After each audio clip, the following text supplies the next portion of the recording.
but Nah. Thank you, though. I appreciate it. I appreciate the compliment. Thank you. Yeah. Hey, Nate, tell us about that big chainsaw that you made, which is pretty cool. I've seen you a lot play with around the wrestling rings.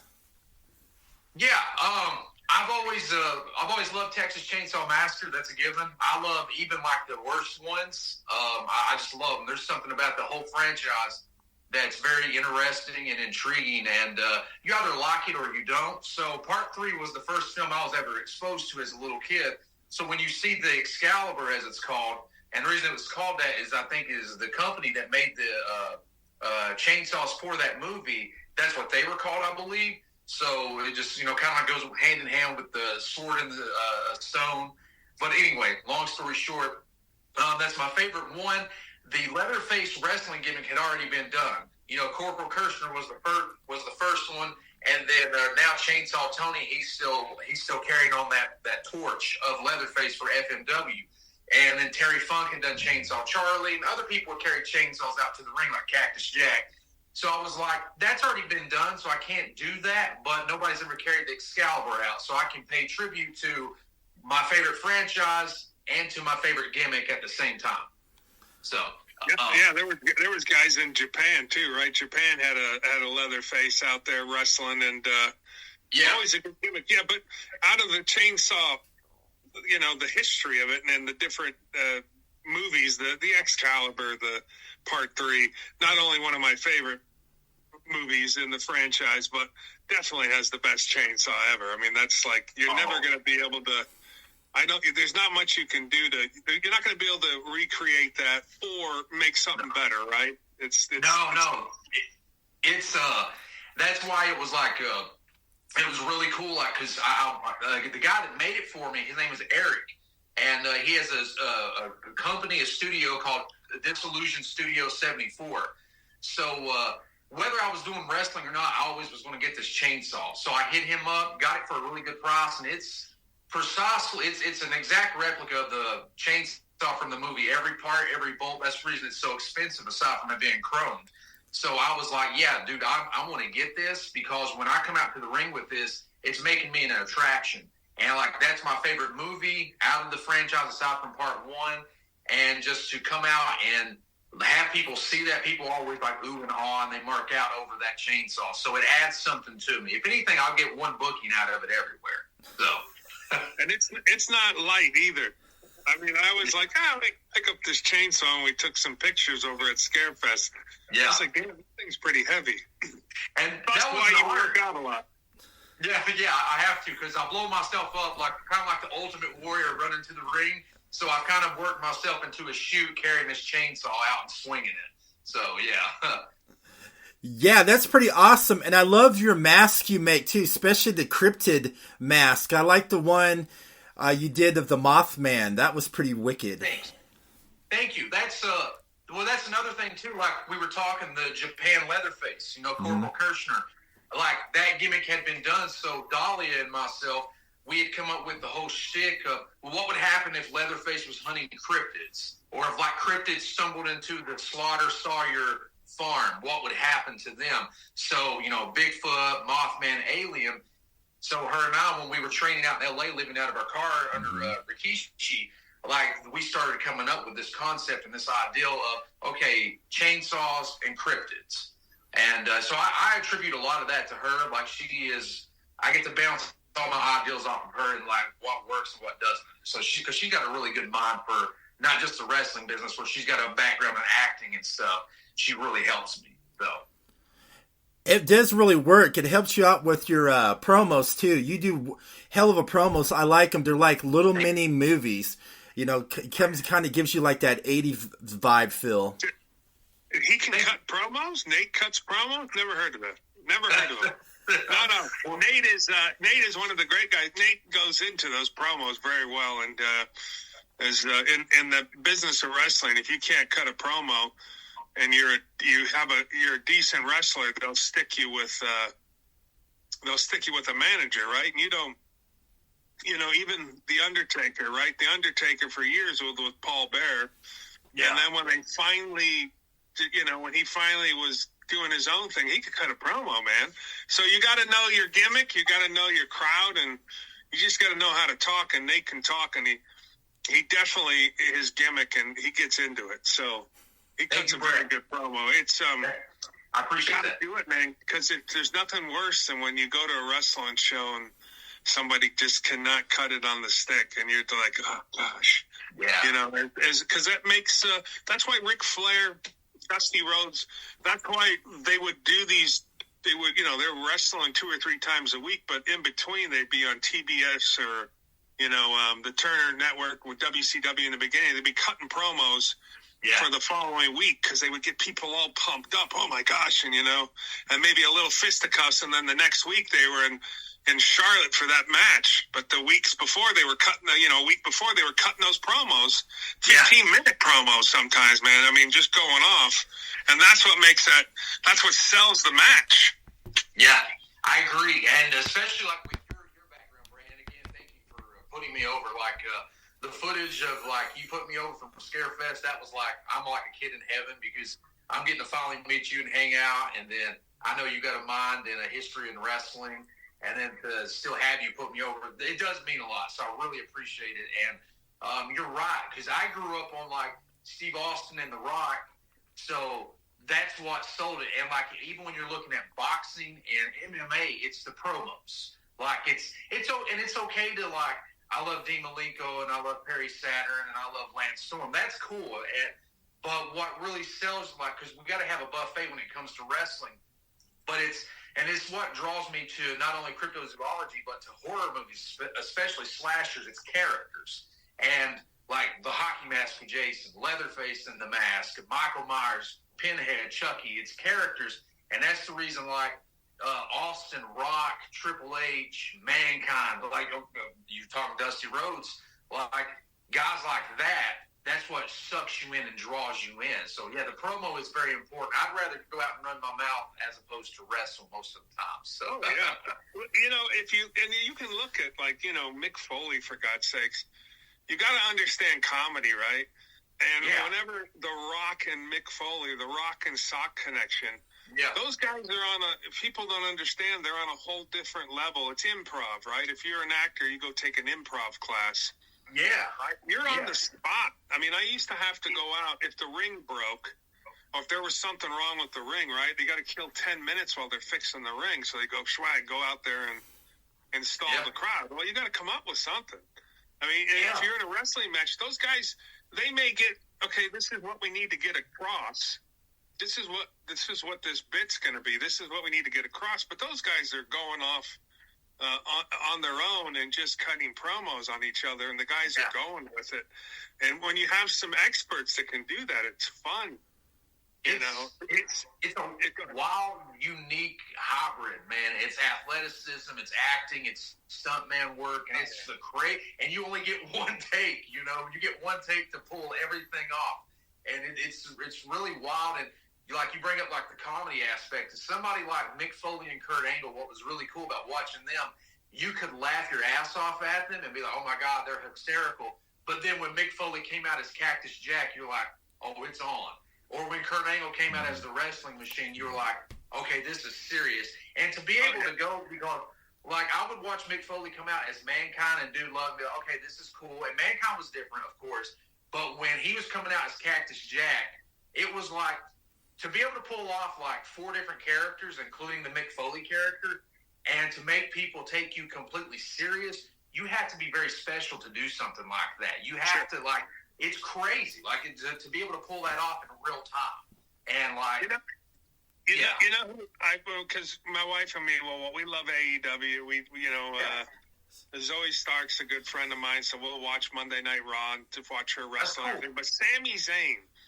Yeah. So, I didn't know much about Sami Zayn, but when he's sitting there and he's making everybody laugh in the ring and the Usos and everybody's trying to, turn away so they're not laughing, that guy, see, that's something special when you can, because when you're getting your own guys to laugh and getting the crowd to laugh and stuff's funny. Yeah. So you have to be in this business nowadays. You got to be the complete package. And if you're not, you're not going to get the bookings. You know, they're going to want to book Nate over someone. You know, who could be 7 feet tall and gigantic and muscular, but if you can't do everything, if you can't make, you know, there's psychology in wrestling. Right? Yeah, a lot of people don't understand that. What do you mean psychology in wrestling? So. There is. It's like I said, wrestling. It's a very unique, hybrid, weird world, and that's the reason. Like with my gimmick, I've fixed it to where I've never been beaten in any of my math. I've never been pinned, but I can go out there without my mask, and I've kind of based my character without the mask on Velmer from Chainsaw 4 or the Cook or even Chop Top. I can be really goofy. I can scream. And I can get beat up. But when the mask comes on, I get taken serious, and I've never been beaten. So it is important to be the whole package. I can do comedy. I can do serious, whatever I need to. You got to be diverse. So yes, yeah. I also noticed in pro wrestling that horror and pro wrestling are the perfect combination. You see a lot more of horror gimmicks in the ring now. Yeah, you do. And I think they're so similar. There's such a marriage there between the two genres, from the fan base to I mean, horror's always been kind of like sewn into the fabric of wrestling, if you look at it, because you know the blood or the hardcoreness or the gimmicks. Whether you're going back in time to the Sheik, Abdul the Butcher, or then you come up to like. Even the 90s with Kane and Undertaker. Like, Undertaker, when I was a kid, reminded me of Pinhead from Hellraiser. Kane reminded me of Michael Myers mixed with Jason. Mankind, when he was in the brown, reminded me of Leatherface. So that marriage, I think, has always existed, and that's the reason you have a lot of crossover. Like, horror cons. I mean, and what's really funny, you take Brett. Brett was one of the Leatherfaces. He's got a background in wrestling. R.A., who was Leatherface in Part 3, he's got a background in wrestling. So, I mean, it is funny how they do intertwine like that. Well, and it's look, if you look at your classical serial killers, they're all big brutes, man. I mean, even if they're not big brutes, but they're powerful, they're straightforward, they get the job done, and they're killing numerous people. You're a pro wrestler, you're big, you're strong, you're in there, you know, you're roughhousing. It's kind of the same. Yeah. It's, you know, it's just that we're not killing people in the ring. Yeah. Allegedly. Yeah, well, that's true, too, and that's like, right, and it's so funny because I consider myself either a big little guy or a little big guy because I'm just normal size and stuff, so I grew up in both of these worlds, and I've always wanted to be like 6'8" and just massive, and like when I stopped growing, I might be 5'11" on a good day, and when I stopped growing, I was like, man, that sucks. So, yeah, both worlds are known for like the big brutes and the big guys. Yeah, but you don't. You know, you're in really good shape, and you are more muscular than the average human being. So, but it's about it's the power and the strength, and you know, even Michael Myers, you can go back. The Jasons, they were all super strong. Most of your wrestlers, anybody that gets in the wrestling business, you know, you would sit there and go, you know, even the fat guys, and I'm talking 400-pounders in wrestling are in good shape. And when you see a guy do a match who's 450 pounds and he's doing 10 minutes, I couldn't do 10 minutes right now in the ring. I'd be blowing up. So that's what I tell a lot of people. Like, you can go and do an hour on the Stairmaster, and that's my favorite cardio thing to do because of the heart rate, getting it up and down, because that's what wrestling is, up and down, up and down. And there's a completely different... Being in ring shape is completely different than being in shape. That's why it's important to have both. That's why when you look at like Mick Foley, Dusty Rhodes, Big Van Vader, Bam Bam Bigelow, you look at those guys and be like, but bro, they can go out there and like blow you up. Oh, totally. I mean, I used to. I know we're going off topic, but you know, Bigelow and Vader in Japan. I mean, I was a huge Bam Bam Bigelow fan. I just, you know, I loved him. I was a huge Vader fan. I was a huge Stan Hansen fan. So a lot of these big guys went over and made you know, their last part of their careers. Yeah. If they weren't in the WWE, they were in Japan. And some of those guys were in Japan even before their careers were over because they were so over. I mean, I can't even imagine...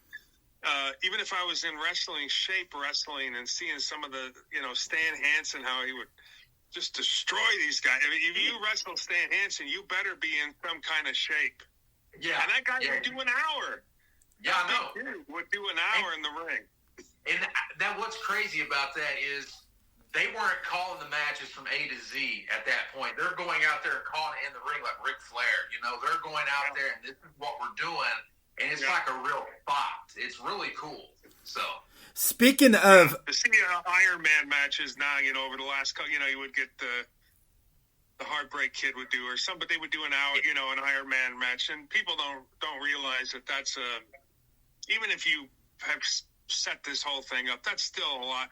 Hey man, you're gonna do a half hour outside of the ring anyways, right? So it's just crazy stuff. But back in the day, Ric Flair and all these guys sometimes would be the headliners on a thing, and they're doing 45 minutes. Dusty Rhodes and Ric Flair doing 45 minutes, you know, back in the 80s, and you're just going, people just don't understand it. Anyways, sorry.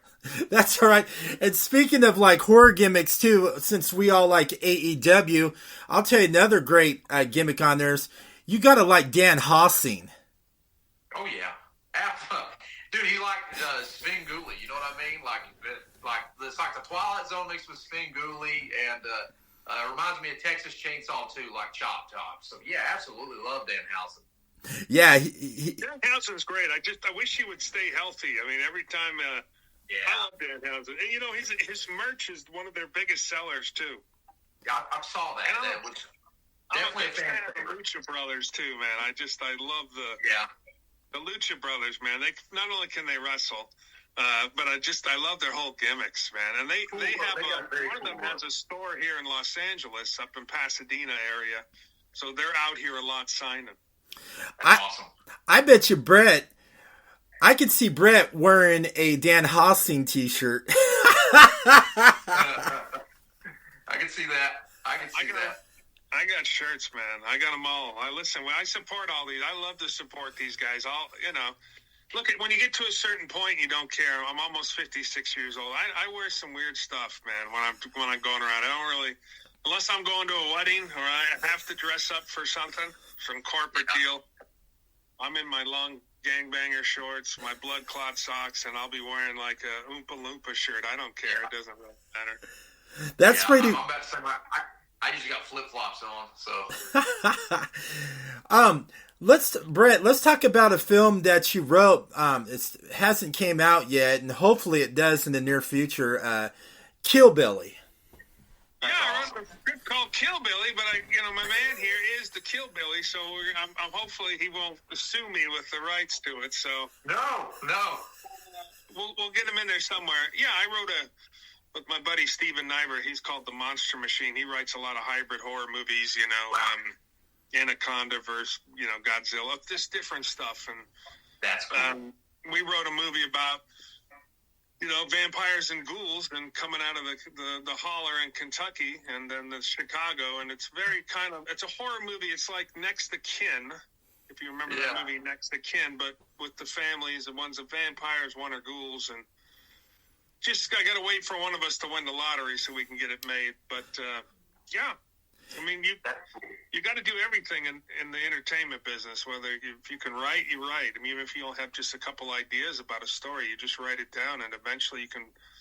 I mean, I didn't know how to write a script, and my buddy, I kept telling him about my idea for this movie, and he said, "Well, why don't we write it?" And I said, "I can't write." He's like, "Well, I can write it. Let's just, we'll sit down and have meetings and sessions, and finally got a script done, a really good one, but."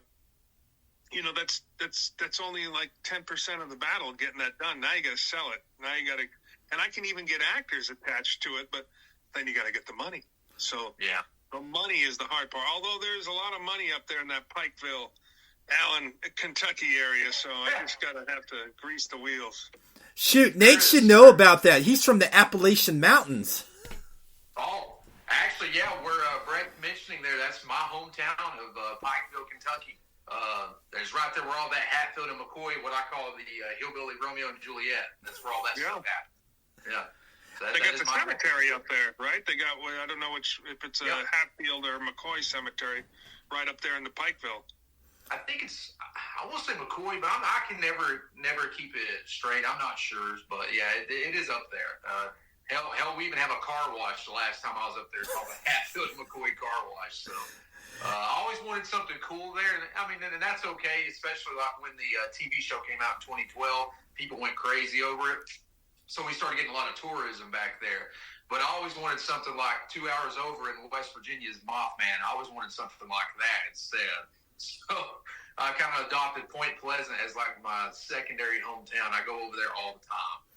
Yeah, speaking of that, since from the Appalachian Mountains, they must have some urban legends or cryptids around there too. Yeah, over in Hopkinsville, Kentucky, there's the Hopkinsville Goblins, which is just the story of little extraterrestrials attacking a family. And that happened actually in the 1950s. So you're talking rural Kentucky in the 1950s on a farm, and this family, not one person or two people, but a whole family, they are attacked by a group of aliens, little 3-foot, 4-foot aliens, and it became known as the Hopkinsville Goblins. But everything that happens, and it's so weird too, because actually Dahlia and myself, we actually saw a spaceship in 2013, and there's this whole theory because there were some goblins in Hellier, Kentucky, which is on the other side of Pikeville, and then you have the natural cave system in the Appalachian Mountains, like Mammoth Cave. So the theory is that these goblins, these aliens, that they're using these underground cave systems. But that's a whole nother thing, and I'm all about that stuff. Anyway, but yeah, we have the Hopkinsville Goblins. We have our own Bigfoot and things like that. So. Yeah, that's pretty wild. And another thing too is if you notice when you see a UFO, it's always connected to Bigfoot. There's always a Bigfoot sighting. And I have a theory about that. So positive energy attracts positive. You'll be having a good day and everything's going right, hitting on all cylinders, everything's firing, bam, bam, bam. But then when you have a bad day, oh my God, when it rains, it pours. Same thing with supernatural energy. When one supernatural thing happens, another will happen and another will happen. Prime example, the whole Mothman scenario. You got Bigfoot, aliens, injured cold, Mothman himself, Men in Black. All this supernatural stuff is happening. So I'm a big believer of energy attracts energy. Supernatural attracts supernatural. Bad attracts bad. Good attracts good. So, where can it? Yeah, go ahead. No, you're good. No, okay. Yeah, I love urban legends and all that. And this is why I like my podcast. So we can talk about everything we want, I can go from horror to pro wrestling. It's my show and it makes it so unique. Yeah. And so far this has been a great podcast. So where can everybody find you guys on social media to see what you guys are doing next? Nate, go ahead, buddy. I'm all over social media, Evil Nate, so you can find me on anything on there, TikTok, YouTube. I'm growing my YouTube channel. I almost got 500 on there subscribers, so I think that's really cool. I'm doing a lot of vlogging when Dahlia and myself are out on the road and we're making towns, or I'm going to pick up chainsaws from somewhere, whatever I'm doing. So we try to vlog everything now because it's a lot of fun. It's very important to take the picture, take the footage. All that is super important, in my opinion. So anything Evil Nate, you can find me on any platform. So yeah, you can find me on Facebook, Brett Wagner, The Big Schwag, Lost Leatherface, The Big Schwag on Instagram, and Instagram and Facebook are probably because I do a lot of advertising with that for upcoming projects or. I like it. The TikTok, I'm going to leave that to Nate. He's younger. He's a TikTok legend, they say. So not me. I don't know. I don't know. I'm not into the TikTok. Maybe I'm just too old. I didn't go into Instagram for a while, and I was like, all right, I'll go get an Instagram. Yeah. But I love it. But yeah, you can look up the Big Schwag or Lost Leatherface or Brett Wagner, and it's kind of easy to get a hold of guys like me and Nate because we put ourselves out there in the social media, so we're not hard to find. All right. Not at all. Guys, go ahead. Before we go, I just wanted to really quick, sorry, because I got to run to work anyway. I got a 10-hour shift tonight. Woo, can't wait. But I want to just give a shout out to Dahlia Page, because today is like National CRP Awareness Day, and it's also National CRP Awareness Month, and that's just something that she's been battling for the better part of 6 years. And I'm just trying to bring awareness to it because it's something we deal with every day, and it's chronic pain that never stops. There's good days and there's bad days, and she's a big inspiration for me. Is that just in the feet, or is that everywhere? That pain goes anywhere? So you get trauma, and it can be a hand injury, it can be a foot injury, like in her case, because she had plantar fasciitis and tore the ligament. Then she had the surgeries that she had, 4 different surgeries. So when you have certain trauma to a certain part of the area, your brain is in overdrive 24/7, and it's constantly shooting pain. Your spine is sending the pain signals to your brain, and it never shuts off. You have high pain days and you have low pain days. So she is battling this in constant, consistent pain without doing any type of like pills or anything like that. Like, she's always doing this. She's going to work. She's going to the gym. And it's something that I've definitely become passionate about. Yeah, I've definitely become passionate about it, sitting in the passenger seat, watching her go through what she's had to go through. And we're on a journey right now for her to return to the ring, and it's extremely close for her. So I just wanted to bring awareness to that and give a shout-out to her because she's kicking ass every day battling this chronic, constant pain. Yeah, good, man. That's good. You tell her hello for me and keep the fight up. And, yeah, that's great. And where are you going to be wrestling next? What's your next, where are you going to be? Hey, thank you. I'll tell her you said that. The next place I'm going to be is Pay Your Dues Wrestling. It's in Maryland. I'm wrestling a guy named Ken Dixon. I'm pretty positive he was on Ring of Honor before the pandemic and it got bought out by Tony Khan. So he is at, I think, that next level for somebody to step in the ring with. And I've actually been getting to step in the ring here over the past 6 months with some guys that are on that next level. So it'll be a really good challenge for me. That's awesome. That's where I'll be. I'll be up in Maryland. Yeah, thanks. All right, Maryland, where the Terps are, Terrapins. I'm all over the place. Going to be at the gas station, which you've been to in Bastrop, Texas, over there, the original gas station, November 19th, I believe I'll be signing there. And I know you and Dahlia have been up there before, so I'll be there, Roy Rose. And then, of course, I'm going to be in New Jersey December 16th with Felissa Rose, doing something from the New Jersey Horror Festival. And then Creep IE Con in Ontario, California, big one, February next year. And then 2 movies, Midnight Maniac and Stranglehold, which I'm excited we're going to hopefully be shooting in the new year. So, but yeah, and then hopefully in 2024 I'm going to be able to get out there and walk Nate down to the ring as his match or something. So that's what I'm trying to plan on, even if it's a return to Pikeville, Kentucky, for a little wrestling up there in Pikeville. We'll have a good return. But hey, that's Lexington. Hey, count me in. When that happens, Nate, I want to be there too, man. I want to witness this, seeing Big Brett, coming back to the ring as your manager, bring you in, and you got to let him come down with the chainsaw. I can't carry that thing. That thing's too. I'll be blown up by the time I got to cut promos, man. I can't be The goal, what I got planned, the goal, and then I'll let you guys go, is it should be myself and Dahlia coming out, and we're trying to get it to be Brett and then RA, so 2 Leatherfaces walking out, the Chainsaw Queen, and then, me, so. All right, guys, thank you so much for coming on. Thank you, buddy. Nate, have a good day at work. Enjoy yourself. Tell the girl I said hello, and thank you for having us on, big man. Hey, anytime. I'm definitely going to have you guys on again because you guys are fun. We can talk to more stories. All right, and everybody. Thank you, Robyn. I appreciate you. Thank you, Brett. Oh, yeah. Thank you too, Brett. I appreciate both of you guys. Everybody have a great